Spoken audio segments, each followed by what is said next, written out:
오랫동안 기다렸습니다. 이 고통과 슬픔에서 우리를 구원할 우리의 구세주를. 그때가 언제인지는 알 수 없지만 우리는 그분이 선지자들의 예언대로 오실 것을 믿습니다. 그분은 상한 우리의 마음을 고치시고 우리를 진리로 다스려 주실 것입니다. 우리에게 자유를 주시고 우리에게 소망을 주십니다. 임마누엘 우리 주여, 영원토록 우리를 다스려 주소서.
하나님의 말씀이 육신이 되어 이 세상에 오셨습니다.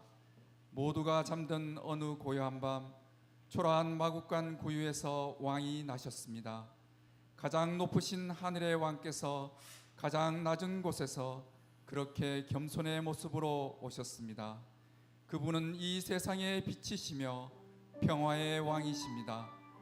예수님의 탄생은 초라하고 보잘것없었지만 그 영광빛은 온 하늘을 덮고 온 땅에 충만했습니다.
우리는 양을 치는 목자들입니다.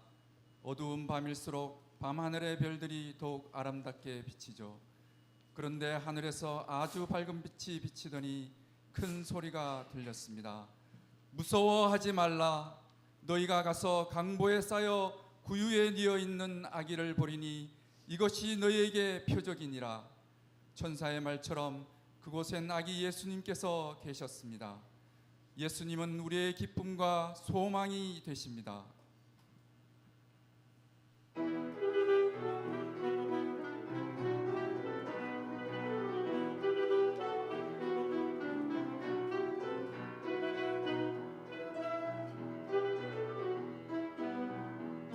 양치는 목자들에게 한 천사 나타나 그 전한 기쁜 소식을 이 세상 구원한 하나님 독생 성자가 탄생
하나님이신 예수님께서 인간의 몸으로 오셨습니다. 우리를 구원하시려 스스로 낮아지사 이 땅에 오셨습니다. 낮고 천한 자들까지도 두루 살피시는 하나님의 사랑이었습니다. 하나님은 예수님을 이 땅에 보내심으로 우리를 향한 사랑을 확증하셨습니다.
예수님은 평화의 왕이십니다.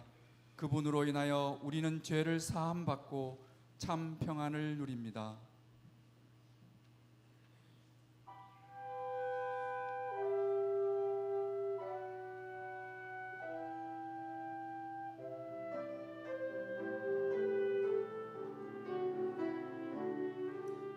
구원을 누이신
기뻐합시다. 우리를 위하여 이 땅에 오신 예수님을 경배하며 기쁜 찬송을 드립시다. 주님의 사랑과 축복이 가득 넘치는 크리스마스가 되길 소망합니다.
모든 찬양과 영광은 하나님이 받으실 줄로 믿습니다. 우리 귀한 찬양, 우리 성가대, 우리 성탄절 칸타타를 준비해 주신 우리 성가대, 그래도 우리가 수고했는데 우리 다시 한번 뜨겁게 우리 격려의 박수 부탁합니다.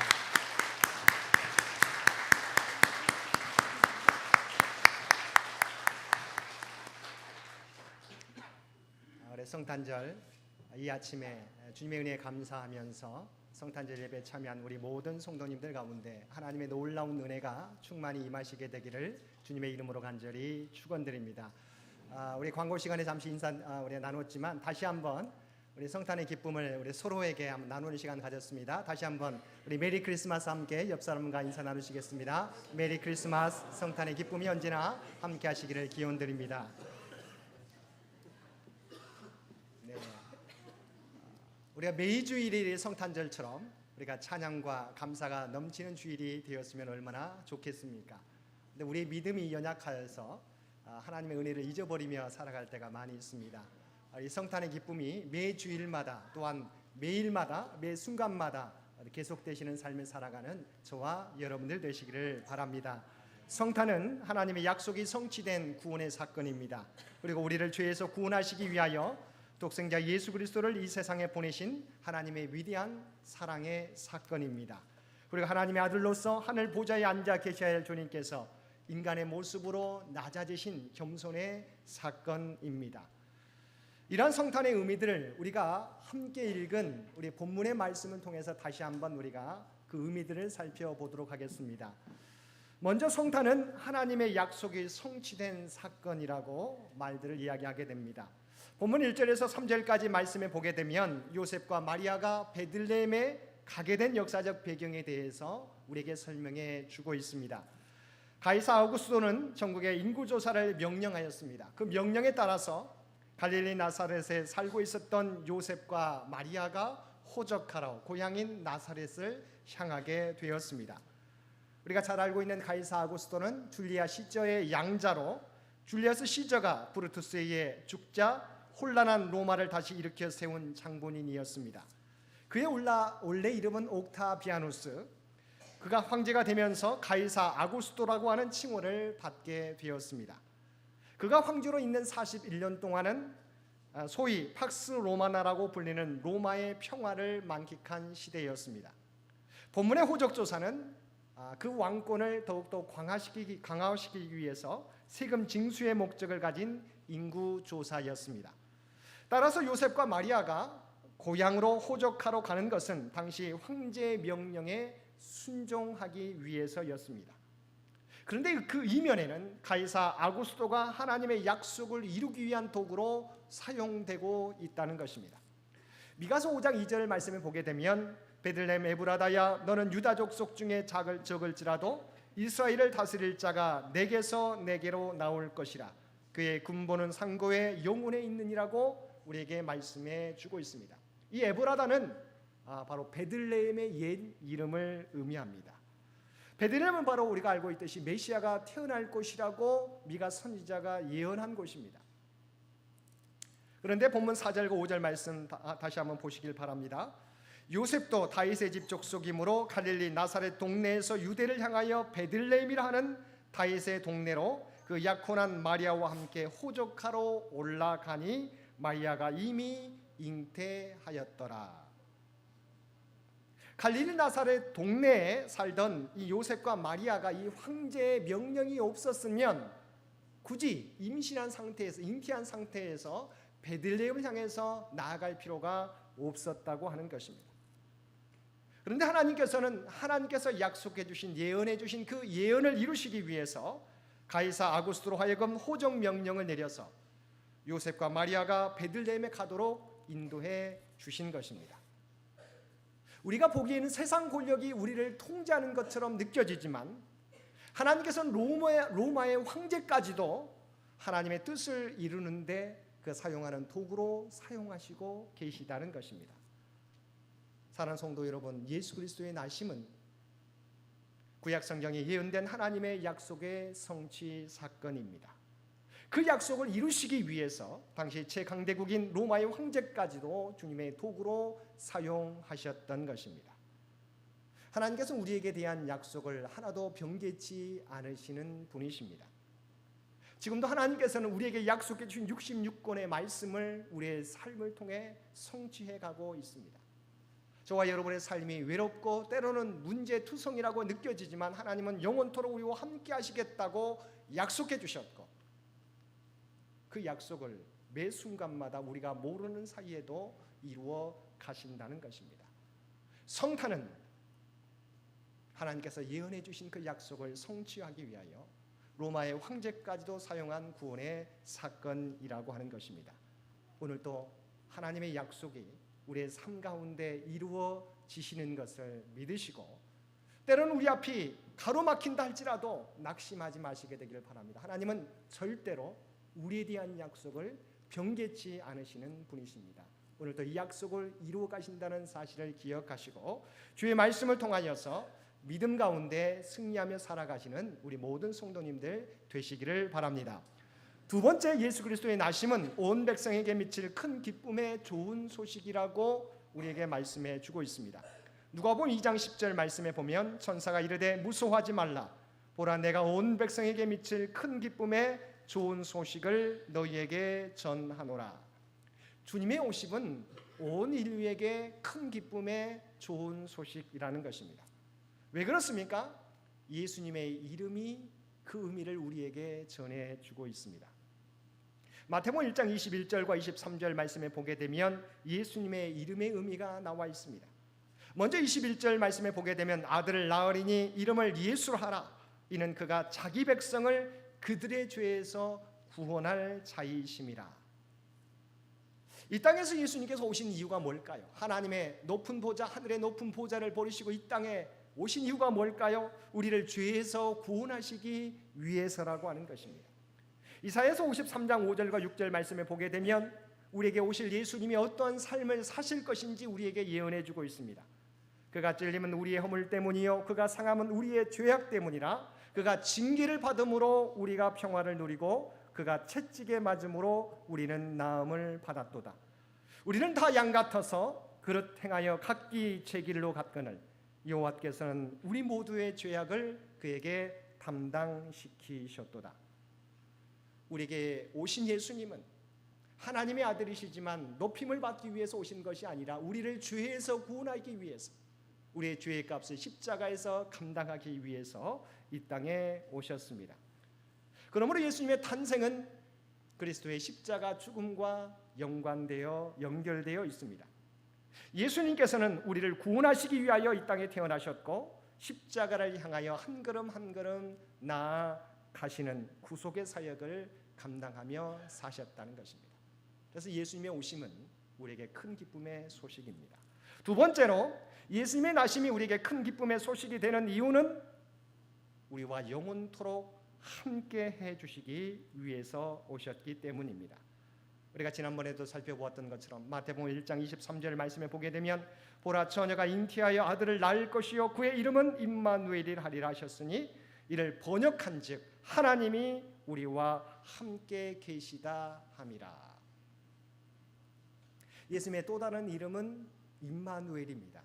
그 의미는 하나님이 우리와 함께 하신다는 의미입니다. 왜 예수님께서 하늘 보좌를 버리시고 이 땅에 오셨습니까? 우리와 영원토록 함께 하시겠다고 하는 그것을 구체적으로 나타내 보여주신 것입니다. 하나님께서는 말로서만 우리와 함께 하시겠다고 약속하지 않으셨어요. 우리와 함께 하시겠다고 하는 그 약속을 사랑하는 독생자 예수님을 이 땅에 보내주심으로 확증해 주셨습니다. 그래서 주님께서 부활 승천하시면서 제자들에게 뭐라고 말씀하셨습니까? 마태복음 28장 20절 말씀입니다.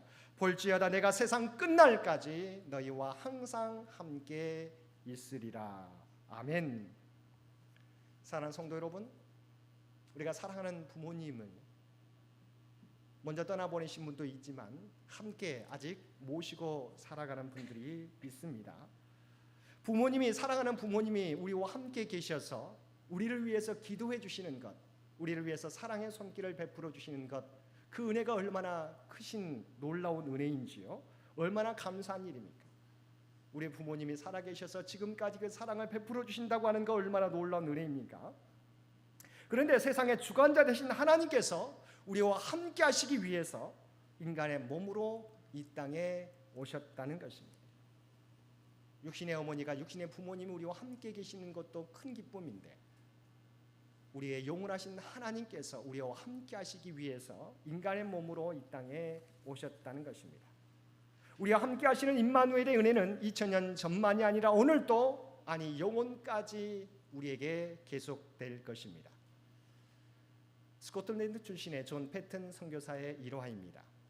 이분이 스코틀랜드에 한창 성장하고 있는 교회를 10여 동안 섬기다가 당시에 식인종이 우글거리는 뉴 헤브리디스 군도에 가서 복음을 전하도록 부름을 받았습니다. 그런데 그곳은 20년 전에 이미 두 선교사가 그곳에 갔다가 식인종에 잡아먹힌 곳이었습니다. 그것을 알고 있었던 한 노신사가 울면서 패튼 선교사에게 그곳에 가면 죽는다고 그곳에 가는 것을 극구 만류하였습니다. 그러나 패튼 선교사는 결연히 주위의 만류를 물리치고 선교지를 향해서 떠나갔습니다. 그곳에 간 지 1년 만에 아내는 해산 후 합병증으로 세상을 떠나게 되었고 태어난 아기도 3주 만에 세상을 떠나게 되었습니다. 엄마의 뒤를 따라가게 되었습니다. 그 뒤로도 생명을 위협하는 일들이 끊임없이 벌어졌지만 그의 목숨을 건 헌신을 통해서 몇 년이 지나자 뉴 헤브리디스에 사는 많은 식인종들이 그리스도의 사랑을 깨닫고 주의 복음으로 돌아오게 되었습니다. 선교사님이 겪은 일화 중에 이런 일이 있었습니다. 선교사님이 섬에 도착한 지 얼마 되지 않은 어느 날 밤 그 섬의 원주민들이 패튼 선교사 부부를 죽이려고 캠프로 쳐들어왔던 적이 있었습니다. 패튼 부부는 당시에 어떤 피할 방도가 없었기 때문에 그저 하나님 앞에 간절히 기도하였습니다.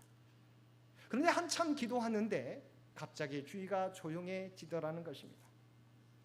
그를 공격하기 위해 찾아왔던 원주민들이 하나도 남지 않았다는 것입니다. 참 이상하게 생각했습니다. 나중에 이 원주민 추장이 주님을 영접하게 되었습니다. 추장과 여러 가지 이야기를 하다가 1년 전에 자기를 공격해왔던 그 이야기를 선교사가 떠올리면서 왜 그때 자기들을 죽이지 않았느냐고 물었습니다. 그러자 추장이 도리어 선교사님에게 이렇게 묻는 것이, 그때 선교사님과 함께 있었던 그 빛나는 옷을 입고 손에 칼을 든 건장한 많은 남자들은 누구였습니까? 도리어 그 원주민이 이 패튼 선교사님에게 그 당시에 당신 함께 같이 당신의 주위에 있으면서 흰옷을 입은 그 많은 건장한 남자들은 누구였습니까? 라고 물었다고 하는 거예요. 주님께서 하나님의 천사들을 통해서 그 죽음의 위기 가운데 있었던 패튼 선교사 부부를 하나님의 천사를 통해서 보호해 주셨던 것입니다. 시편 91편 10절과 11절 말씀은 우리에게 이렇게 말씀하고 있습니다.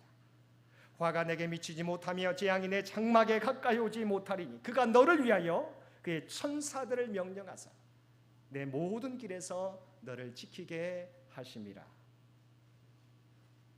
임마누엘의 주님은 우리와 영원토록 함께해 주시겠다고 하는 하나님의 사랑의 확증의 사건입니다.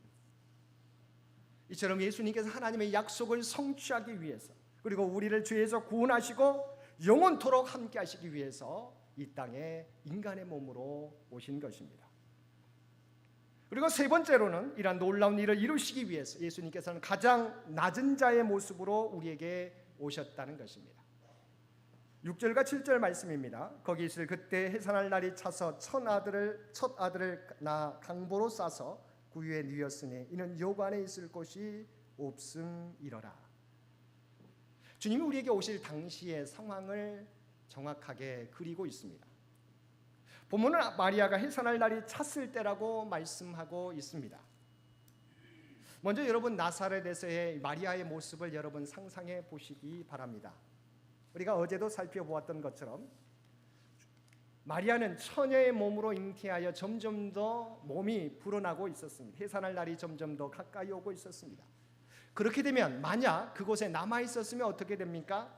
그녀가 임신한 것이 세상에 드러나면 그녀는 모세 율법에 의하여 처녀가 간음하여 임신한 것이 되어 돌에 맞아 죽을 위험에 처하게 되었던 것입니다.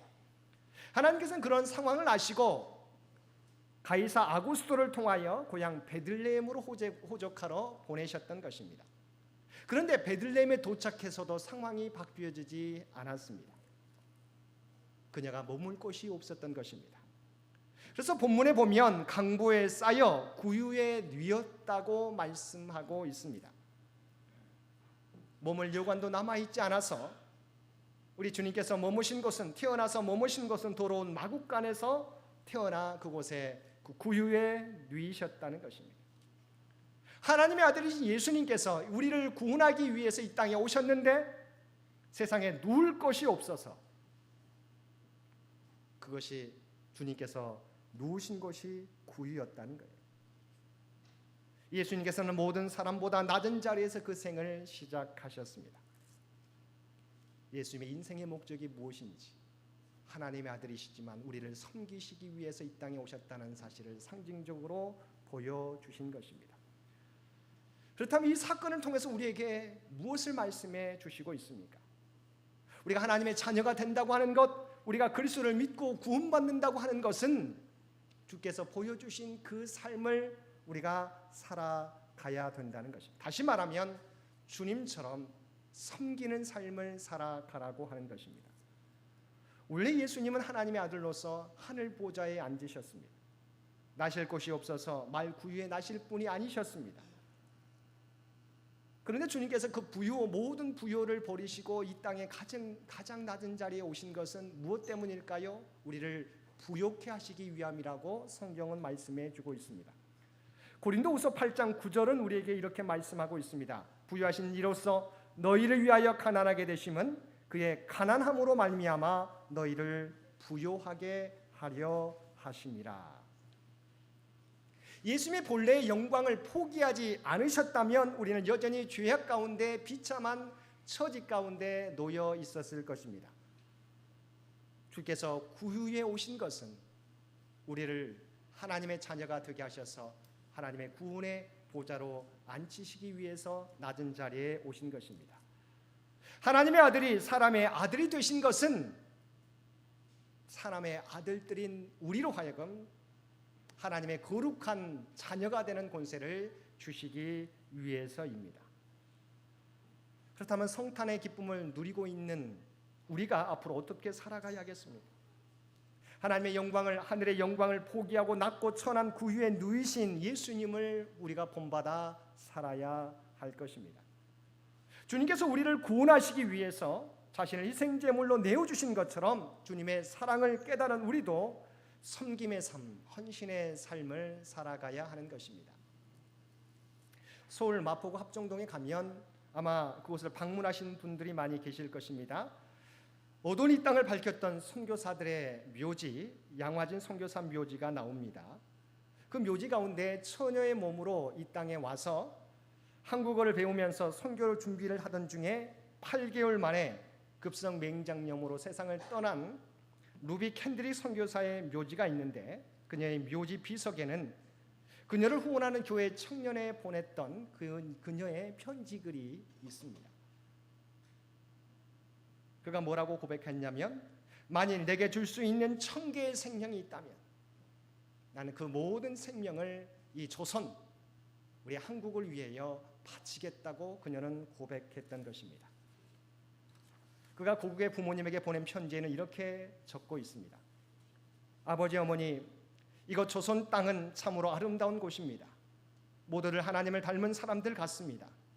선한 마음과 복음에 대한 열정으로 보아 아마 몇십 년이 지나면 이것은 예수님의 사랑이 넘치는 곳이 될 것 같습니다. 저는 복음을 듣기 위해 20km를 맨발로 걸어오는 어린 아이들을 보았을 때 그들 안에 있는 하나님의 사랑 때문에 오히려 위로를 받습니다.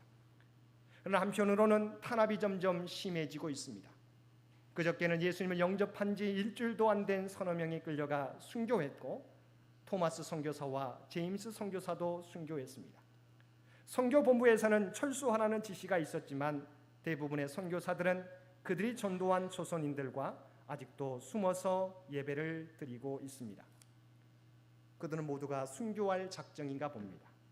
오늘 밤은 유난히도 고향으로 돌아가고 싶습니다.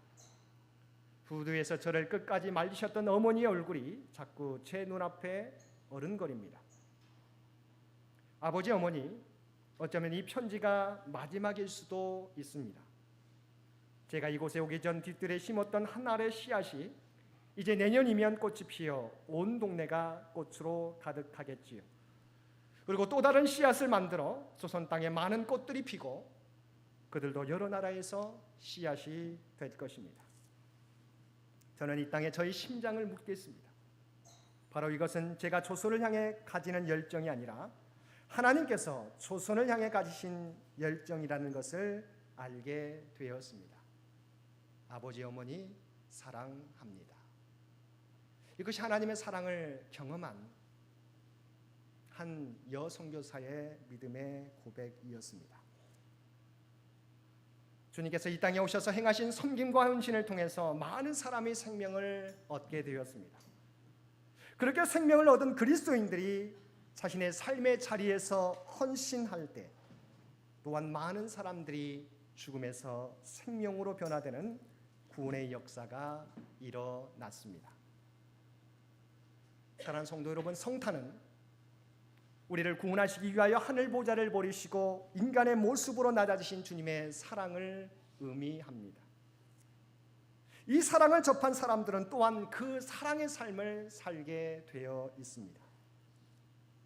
오늘 하늘 보좌를 버리시고 인간의 모습으로 우리 곁에 오신 주님처럼 우리 또한 낮아져서 섬김과 헌신의 삶을 통하여 많은 사람들을 구원할 수 있는 우리 창현의 모든 가족들 되시기를 주님의 이름으로 간절히 축원드립니다. 함께 기도드리겠습니다.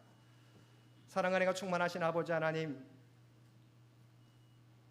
죄로 말미암아 죽을 수 없는 우리를 구원하기 위하여 하늘 보좌를 버리시고 낮고 낮은 이 땅에 인간의 몸을, 인간의 육신의 몸을 입고 이 땅에 오신 주님의 은혜에 감사를 드립니다. 주님의 은혜로, 주님의 놀라운 사랑으로 우리가 구원의 은혜를 입게 되었습니다.